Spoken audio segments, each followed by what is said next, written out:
I went into funeral service definitely because of Mike's family, but I've stayed in it because I truly enjoy it and have a passion for it now.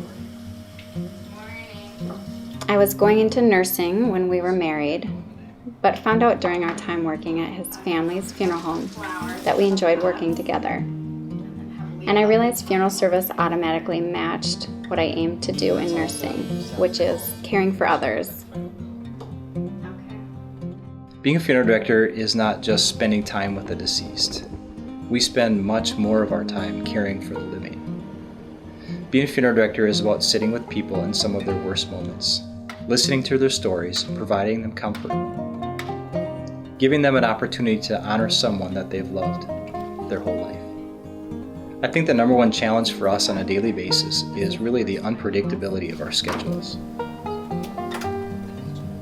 There was a sign we used to have in our office that said, "Funeral directors are like ducks," and it had a picture of a duck. It looks like they're calm on the top, serenely floating on the surface of the water. But underneath, they're paddling like crazy, and that is so true.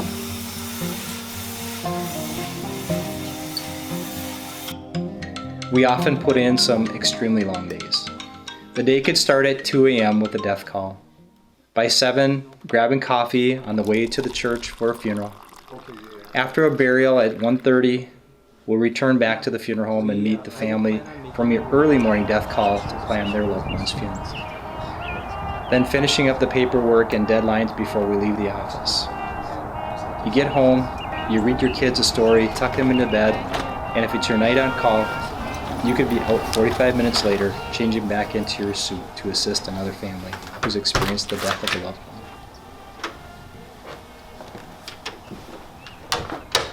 It doesn't mean that it's always like that, but there are times when everything just can happen at once, and you really have to keep focused on what the most important thing in that moment is to do. We know the preciousness of each life lived, and we're so aware of how this is generally the only funeral or memorial service a family will have for their loved one. So we never take our role lightly. When I first started as a funeral director, it was generally expected that when a death occurred, the family would have their visitation at the funeral home in the evening with the body present, followed by the funeral at the church the next day, and a burial at the cemetery on the church grounds or somewhere nearby.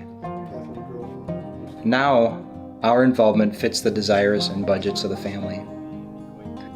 We are happy to help in whatever ways they need or want, but we always want to encourage them to gather in some form, to pause, to celebrate the life lived.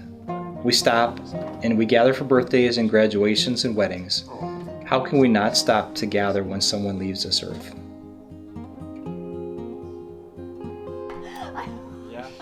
People are always wondering how we can do this job or how we don't get burned out. We try to celebrate the day-to-day victories, little or big. Humor is huge to us. Mike loves telling his Oli and Lena jokes at many events that we have, and the attendees always, or should I say usually, love that. We're very driven and enjoy staying busy.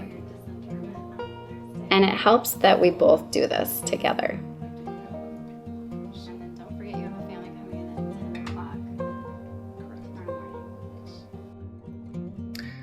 Being a funeral director as a whole is a challenging job and not for the faint of heart.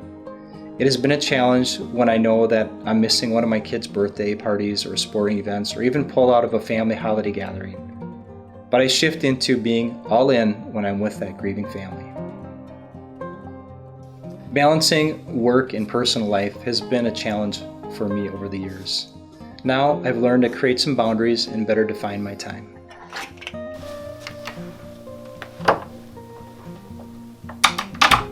After years of doing this, you truly begin to really realize wherever you are or wherever you go, these people could someday be in your care. And may we not shrink back from looking their pain in the eye, sitting with them in it, and trying to help in any way we can. We can't take away their pain, but we can come alongside them in that pain and try to ease their burden. Bottom line, we are ordinary people. We've been given a gift of being invited into families' lives for a short time. into their stories and to share some of those sacred moments.